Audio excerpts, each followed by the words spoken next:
आदर और सम्मान के योग इंडियन नेशनल लोकदल पार्टी के राष्ट्रीय सचिव श्री नरेंद्र वर्मा जी, पार्टी के प्रदेश के अध्यक्ष पूर्व मेरे विधायक चौधरी नफे सिंह राठी जी, पार्टी के जिला के अध्यक्ष भाई विजय पंचगामा जी, हल्का के अध्यक्ष श्री महेंद्र शास्त्री जी, आज के इस जन आक्रोश रैली के संयोजक, आपके सुख दुख के साथी भाई सत्यवान शास्त्री जी, मंच में मेरे साथ बैठे हुए पूर्व मेरे विधानसभा के सभी मेरे साथीगण, पार्टी के हल्का के, जिला के, प्रदेश स्तर के सभी नेतागण, आज की जन आक्रोश रैली में आए हुए, बारडा विधानसभा क्षेत्र के गांव-गांव से आए हुए आदरणीय बुजुर्गों, नौजवान साथियों, सम्मान के योग्य माताओं, बहनों, पत्रकार छायाकार दोस्तों, मैं सबसे पहले उन शहीदों को अपनी तरफ से नमन करता हूं जिन्होंने सन 1995 के अंदर किसानों की लड़ाई लड़ते हुए अपने आप को न केवल उस लड़ाई को, उन किसानों को न्याय दिलवाने का काम किया, बल्कि अपने आप अपनी शहादत देकर के पूरे देश में, प्रदेश में एक बड़ा परिवर्तन करने का काम किया। मैं उन सबको नमन करता हूं। साथियों, मेरे से पहले जो बोलने वाले साथी थे, उन्होंने आपके सामने बड़े खुल करके सारी बातों की चर्चा करी थी कि किस तरह से इस प्रदेश के अंदर नई जो सरकार बनी, जिसको बने हुए 9 महीने हुए हैं, कैसे हालात प्रदेश के रहे, इस 9 महीने में आपको किन किन परिस्थितियों से जूझना पड़ा, इस 9 महीने में सरकार की जो जिम्मेवारी थी, उस जिम्मेवारी को निभाने के बजाय 9 महीने में लोगों के सामने जहां परेशानियां खड़ी करी, वहीं 9 बड़े घोटाले करने का काम किया। जब आपके यहाँ पे सत्यवान शास्त्री जी के साथ जब मेरी चर्चा हुई, इन्होंने जब मुझे कहा कि बारडा विधानसभा क्षेत्र के हजारों की संख्या में लोग नए सिरे से आदरणीय चौधरी देवीलाल जी की नीतियों में अपनी आस्था व्यक्त करना चाहते हैं, नए सिरे से इंडियन नेशनल लोकदल पार्टी के साथ जुड़ना चाहते हैं, मैंने इनसे कहा था कि आप अपने साथियों से पूछ करके कोई दिन निर्धारित कर लो, जिस दिन भी आप दिन निर्धारित करोगे मुझे बताना, मैं उसी दिन आपके बीच में आकर के आप सबको जहां पार्टी में शामिल करूंगा, वहीं आपको इस बात का भरोसा भी दूंगा कि जो लोग आज पार्टी में शामिल हुए हैं, हम उनके मान सम्मान में किसी किस्म की कोई कमी नहीं रहने देंगे। लेकिन 3 दिन से लगातार प्रदेश की सत्ता में बैठे हुए लोग एक ही काम में लगे हुए थे। मुझे बहुत सारे अधिकारियों के फोन आए, मुझे पार्टी के बहुत सारे साथियों के फोन आए, मुझे शास्त्री जी ने भी बताया कि प्रशासन की तरफ से बारी बारी एक बात कही जा रही है कि कोरोना की बीमारी है, लॉकडाउन चल रहा है और आप इस लॉकडाउन के अंदर ज्यादा संख्या में लोगों को इकट्ठा नहीं कर सकते। जहां शास्त्री जी इस बात को लेकर के चिंतित हुए, वहीं पार्टी के दूसरे साथियों ने भी मुझसे कहा कि कहीं ऐसा ना हो प्रशासन अपनी तरफ से कोई दिक्कत कठिनाई खड़ी करे, सरकार कहीं लोगों को ज्यादा संख्या में आने से रोक ना दे। मुझे जो प्रशासन के अधिकारियों ने कहा कि लॉकडाउन चल रहा है, बीमारी बढ़ रही है, आप उस रैली करने की बजाय जो साथी आपके साथ नए सिरे से आना चाहते हैं उन्हें छोटी छोटी संख्या में इकट्ठा करके शामिल कर लें। मैंने उन अधिकारियों से पूछा, ये जो बीमारी बढ़ रही है इसका जिम्मेवार कौन है? जहां सरकार की जिम्मेवारी बनती थी, जब ये महामारी शुरू हुई थी, इसकी कैसे रोकथाम की जाए, कैसे लोगों को इस बीमारी से बचाया जाए, ये जिम्मेवारी पूर्ण रूप से सरकार की थी। गांव गांव में यहां पे प्रचार किया गया, कहा गया कि आप अगर बाढ़ना में जाओगे, अगर ज्यादा भीड़ जुट जाएगी तो कोरोना बढ़ जाएगी। यहां लोगों में ये प्रचार भी किया गया, एक विशेष पार्टी की तरफ से कि रैली स्थगित कर दी गई है, रैली कैंसिल हो गई है। मैं उन साथियों से कहना चाहूंगा जो इस किस्म के प्रचार में लगे थे, वो एक बार आकर के नजारा देख ले कि आज बारडा विधानसभा क्षेत्र की, जहां बड़े बुजुर्ग नए सिरे से चौधरी देवीलाल के प्रति अपनी आस्था व्यक्त करने आए हैं,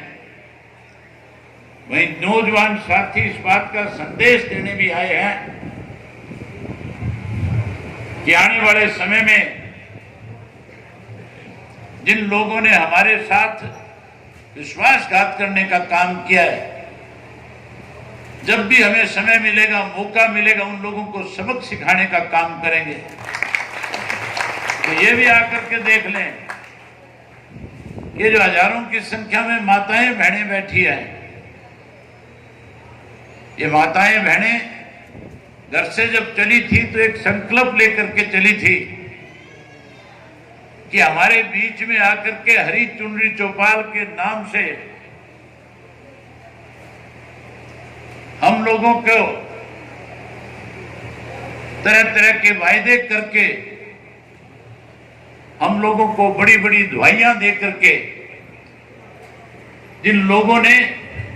न केवल हमारा वोट लिया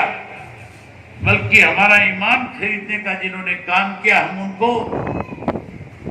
जब कभी भी हमारे विधानसभा क्षेत्र के लोगों के बीच में वो लोग आएंगे तो उनको सबक देने का काम करेंगे। मैं इन माताओं बहनों से एक बात कहना चाहूंगा, मैं बाढ़ड़ा का नहीं, हरियाणा प्रदेश का जब चुनाव हो रहा था विधानसभा का, हमने अपनी तरफ से पार्टी के प्रत्याशी के रूप में भाई विजय पचगामा जी को बाढ़ड़ा विधानसभा क्षेत्र से मैदान में उतारा था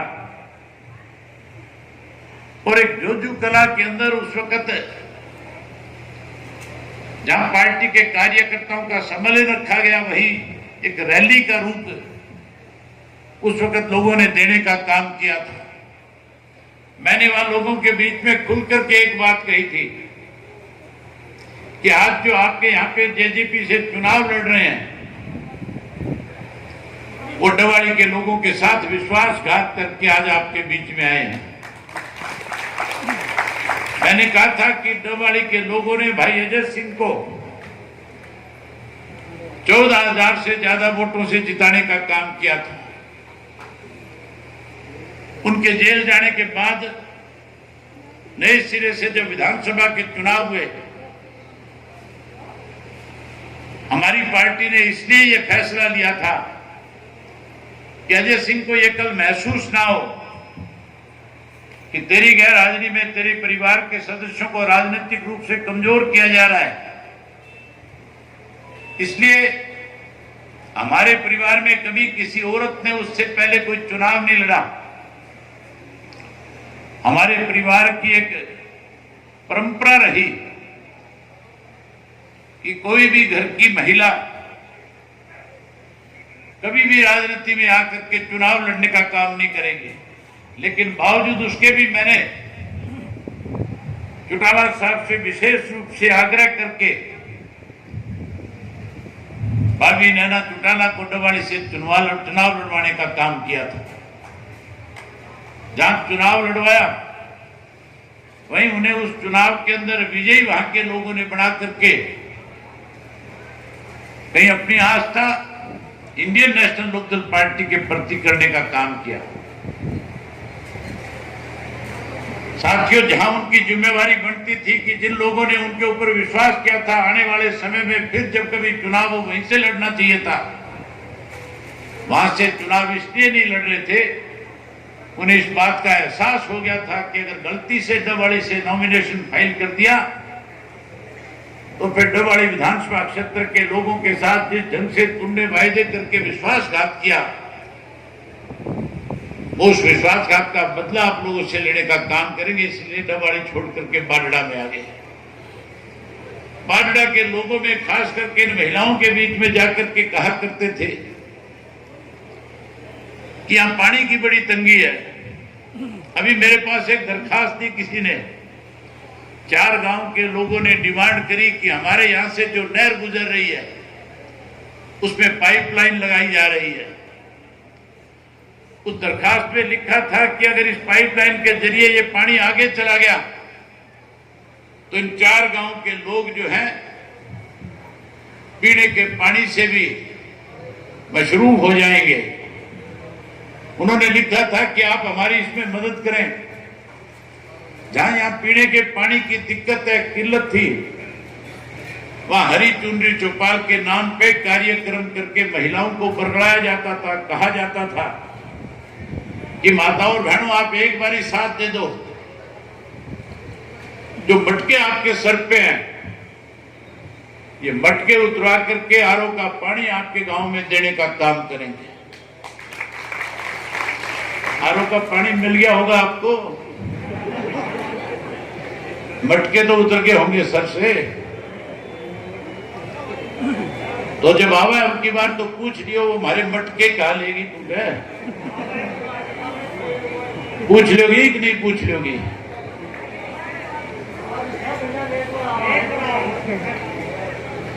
रेस्ट हाउस में आती होगी महीने में एक बार, गांव में नहीं आती होगी। 6 महीने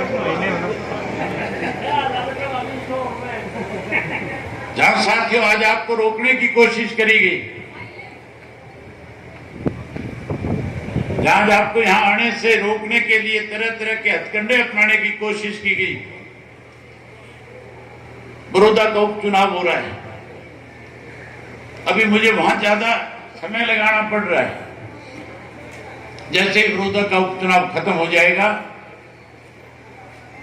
सबसे पहले बाडड़ा विधानसभा क्षेत्र के गांव गांव का कार्यक्रम बनाऊंगा।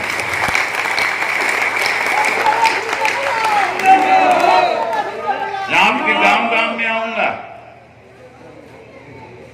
वहीं साथियों, इस सरकार ने 9 महीने में किस तरह के घोटाले किए, एक एक घोटाले की पोल खोल करके लोगों को अवगत कराने का काम करूंगा। जो 9 बड़े घोटाले हुए, अगर उनकी मैं विस्तार से चर्चा करूंगा तो बहुत लंबा समय लग जाएगा। आपके इलाके में धान नहीं होता, हमारे यहां धान का जो इलाका है हरियाणा प्रदेश के अंदर, अंबाला से लेकर के पलवल तक का जो एरिया है, जो ऊपर के 9 जिले हैं, चाहे वो अंबाला है, कैथल है, यमुनानगर है, करनाल है, उसके बाद सोनीपत है, पानीपत है, उसके ऊपर जहां पलवल का एरिया आ जाता है, वहां का किसान धान की खेती करता है, सरकार धान का समर्थन मूल्य तय करने का काम करती है। केंद्र की सरकार की तरफ से समर्थन मूल्य तय किए जाते हैं। हर साल किसान को समर्थन मूल्य के हिसाब से धान का पैसा मिलता था, लेकिन जब से इस प्रदेश के अंदर भारतीय जनता पार्टी की सरकार बनी,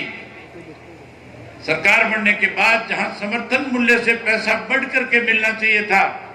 जिस भाजपा ने वायदा किया था कि हम स्वामीनाथन की रिपोर्ट को लागू करेंगे, जिस भारतीय जनता पार्टी ने देश के किसानों से कहा था कि आपकी फसल की लागत मूल्य से 50% आपको ज्यादा देंगे, उसी भारतीय जनता पार्टी की सरकार ने धान की खेती करने वाले किसान को 250 से 300 रुपया नमी के नाम पे उसका काट करके कम दे करके उसके साथ लूट मचाने का काम किया। सबसे पहला घोटाला धान का हुआ और धान के बाद दूसरा जो घोटाला हुआ वो गेहूं को लेकर के सरकार ने घोटाला करने का काम किया। अब की बार जब आप मंडी में गेहूं बेचने जा रहे थे, सबसे पहले किसान का और आड़ती का आपसी संबंध खराब हो, इसके लिए सरकार की तरफ से इस लॉकडाउन के अंदर फैसला लिया गया कि अब की बार सारी की सारी गेहूं जो किसान की ऑनलाइन खरीदी जाएगी। ऑनलाइन का मतलब था कि आड़तीकार आपका रिश्ता खत्म हो जाए, जो आपका एटीएम था जिससे आप किसी वक्त रात को जाकर के पैसे लेकर के कहीं अपनी दिक्कत कठिनाई को दूर कर सकते थे, आपका रिश्ता खराब करने के लिए ऑनलाइन की बात कही गई। जब ऑनलाइन खरीद की बात चली तो आड़ती ने अपनी दुकान का शटर डाल दिया, ताला लगा दिया, क्योंकि आड़ती को आड़त मिलनी नहीं थी, इसलिए उसने दुकान खोलने की बजाय बंद कर दी। जब उसने अपनी दुकान बंद करी, वहीं किसान के सामने सबसे बड़ी समस्या ये आ गई थी कि मैं अपनी गेहूं कहां लेकर के जाऊं, किसकी दुकान के आगे ले जाकर के इस गेहूं को डाल करके बेचने का काम करूं। जब साथियों गेहूं खरीदी नहीं जा रही थी, लोग परेशान हो रहे थे, किसान और व्यापारी दोनों इस सरकार से दुखी थे। जहां कांग्रेस पार्टी की जिम्मेवारी बनती थी, क्योंकि आज मेन विपक्ष की जो पार्टी है वो कांग्रेस पार्टी है, उस कांग्रेस पार्टी के लोगों ने लोगों के बीच में जाकर के सरकार को जहां मजबूर करना चाहिए था, कांग्रेस के लोग अपने घरों में बैठ करके एसी चला करके टीवी में खबरें पढ़ रहे थे, देख रहे थे। वहीं मुझे चौधरी ओम प्रकाश चौटाला जी ने कहा कि इस महामारी से तो कोई मरेगा कि नहीं मरेगा, लेकिन अगर इसी किस्म के फैसले सरकार लेती रही तो इस प्रदेश का किसान 100% आने वाले समय में मारा जाएगा। इसलिए हमें तुरंत किसानों के लाड़कियों के बीच में जाना चाहिए और जाकर के सरकार को इस बात के लिए मजबूर करना चाहिए कि सरकार की जिम्मेवारी है किसान का एक एक दाना खरीदे। मैंने साथियों उसी दिन फैसला कर लिया, अपने कार्यक्रम बना लिए। डबवाड़ी से लेकर के जींद तक की 16 मंडियों में जब मैं गया तो सरकार ने रातों रात अपना फैसला बदल करके कह दिया कि हम व्यापारी के माध्यम से तो नहीं खरीदेंगे, लेकिन व्यापारी को 2.5% उसकी आड़त देकर के व्यापारी की दुकान के आगे से गेहूं खरीदने का काम करेंगे। अगर मैं ना जाता तो ना व्यापारी को आड़त मिलनी थी और ना ही किसान की गेहूं सरकार खरीदने का काम कर रही थी। सरकार किसान को परेशान कर रही थी। जहां साथियों किसान को परेशान करने के लिए सरकार में बैठे लोगों ने जो 17,000 करोड़ रुपया केंद्र की सरकार की तरफ से गेहूं के लिए प्रदेश की सरकार को दिया गया था, वो पैसा इसलिए केंद्र की सरकार देती है कि प्रदेश में अंदर गेहूं सरकार खरीद करके उसका एक एक दाना केंद्र के पूल में डाल करके जहां वो सरकार अपना कमीशन ले, वहीं किसान को समय में पैसा दे करके सरकार के प्रति विश्वास बढ़ाने का काम करें। लेकिन हैरानी की बात है, इस लॉकडाउन में जहां पैसा एडवांस देना चाहिए था, अब की बार इस सरकार ने 1.5 महीने तक किसान की गेहूं की पेमेंट को रोक करके 800 करोड़ रुपया बैंक से उसका ब्याज लेकर के आपस में बांटने का काम किया। किसान को परेशान किया, 800 करोड़ रुपया खा गए। उसके बाद जो तीसरा बड़ा घोटाला हुआ था साथियों, वो शराब का घोटाला था। लॉकडाउन चल रहा था, मुख्यमंत्री हमारे साथ टेलीविजन पे वीडियो कॉन्फ्रेंसिंग करके कह रहे थे कि सरकार के सामने रेवेन्यू की दिक्कत है, हम चाहते हैं शराब के ठेके खुल जाए। मुख्यमंत्री उस दिन ये कह रहा था कि मैं चाहता हूं रजिस्ट्रियां खोल दी जाए। हमने कहा रजिस्ट्री खोलो, हमें कोई आपत्ति नहीं है, लेकिन अगर शराब के ठेके आपने इस लॉकडाउन के दौरान खोल दिए तो फिर लोगों के घरों में बहुत बड़ी दिक्कत और कठिनाई हो जाएगी। लॉकडाउन में कोई घर से बाहर जा नहीं सकता,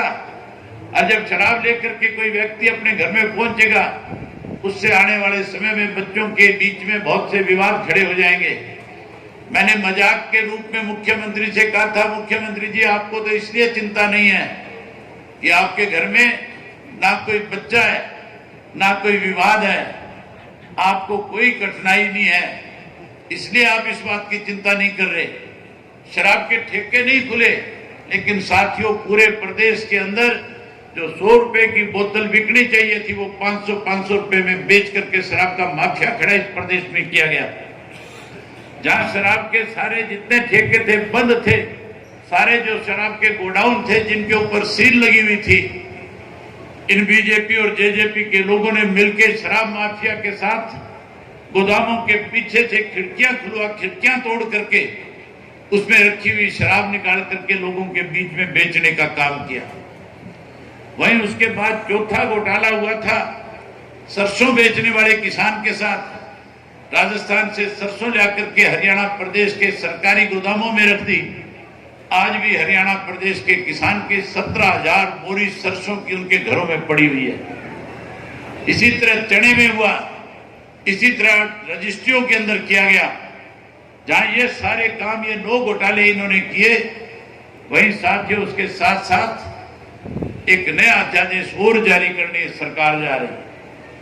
वो एक ऐसा अध्यादेश है, 3 नए अध्यादेश केंद्र की सरकार लेकर के आई है। अगर वो अध्यादेश इस देश में लागू हो गए तो फिर मान करके चलो किसान को अपनी जमीन बेचने पे मजबूर होना पड़ेगा। 3 ऐसे अध्यादेश हैं जिस अध्यादेश में पहले में लिखा हुआ है, जो केंद्र की सरकार लेकर के आई है, उसमें लिखा है कि किसान की जो फसल है, जो खाद्यान्न पदार्थ हम पैदा करते हैं, जो पहले हम अपने आड़ती को बेच करके अपने घर का गुजारा चलाया करते थे, जिसको कोई भी आदमी स्टॉक नहीं कर सकता था, जिसको कोई ब्लैक में बेच नहीं सकता था, जिसकी कीमत जो आपको दी जाती थी उसी कीमत पे बेचनी पड़ती थी। अब उस नए कानून को, जो पुराना जो कानून था जो सन 1955 में बना था, उसको खत्म कर दिया। अब आपके खेत में होने वाली फसल जो है, सरकार खरीदने की बजाय आपको इस बात के लिए मजबूर करेगी कि आप बड़ी बड़ी एजेंसियों के साथ आने वाले समय में एक एग्रीमेंट के तहत अपनी फसल जो है बेचने का काम करोगे। ये जो मंडियां, ये जो दुकानें आज आपके सामने हैं, इन दुकानों का 1 साल के बाद कोई महत्व नहीं रह जाएगा, सारी मंडियां खत्म हो जाएगी। जहां मंडी खत्म करेंगे वही किसान को अपनी फसल बेचने के लिए एग्रीमेंट करना पड़ेगा, अपनी फसल बोने के लिए। बड़ी बड़ी कंपनियों के साथ जब आपके एग्रीमेंट होंगे, जब आप उनसे ऑनलाइन अपनी खेती की एग्रीमेंट बना लोगे, जब उस पर साइन कर दोगे, उसमें लिखा होगा साथियों, जो आज आपको मिनिमम सपोर्ट प्राइस मिल रहा है, ये मिनिमम सपोर्ट प्राइस आने वाले समय में सरकार खत्म करने जा रही है। वहीं आपकी फसल आप मंडी में ना ले जा सको, इन मंडियों को बंद करेंगे। उसके साथ साथ बड़ी बड़ी कंपनियों के साथ एग्रीमेंट करके आपको अपनी फसल देनी पड़ेगी। अगर वो चीज लागू हुई तो एग्रीमेंट में साफ लिखा होगा कि किसी किसान के पास अगर 5 एकड़ जमीन है, अगर वो अपनी तरफ से बड़ी कंपनी के साथ एग्रीमेंट करके कहेगा कि मैं तेरे को 100 क्विंटल गेहूं देने का काम करूंगा, आपसे एग्रीमेंट बना लिया जाएगा कि 100 क्विंटल गेहूं हम तेरे से खरीदेंगे। लेकिन जिस दिन आपकी गेहूं पक करके तैयार हो जाएगी, उस दिन जिस एजेंसी के साथ आपका एग्रीमेंट होगा, उसके मैनेजर आपके बीच में आएंगे और वो मैनेजर आकर के आपके गेहूं में हाथ डाल करके कहेंगे कि गेहूं का पकाव सही नहीं है। फिर आपसे कहेंगे कि इसका साइज जो हमने आपके साथ एग्रीमेंट में लिखा था वो साइज नहीं है, ये अंडर साइज की गेहूं है, इसलिए हम आपकी गेहूं की फसल को नहीं खरीद सकेंगे। साथियों, आपकी 100 क्विंटल गेहूं आपके घर में छोड़ करके चले जाएंगे। आप उस एग्रीमेंट के तहत किसी कोर्ट का दरवाजा नहीं खटखटा सकोगे, आप किसी कोर्ट में नहीं जा सकोगे। उसमें लिखा है कि आप किसी कोर्ट में जाने के बजाय एसडीएम को अपील करोगे। एसडीएम सरकारी अधिकारी है, सरकार जो उसको आदेश देगी वो उसको मानने का काम करेगी, वो उसकी पालना करेगा। किसान का गेहूं जब घर में पड़ा होगा तो फिर मान के चलो कोई ना कोई दलाल किस्म का व्यक्ति आपके बीच में आएगा,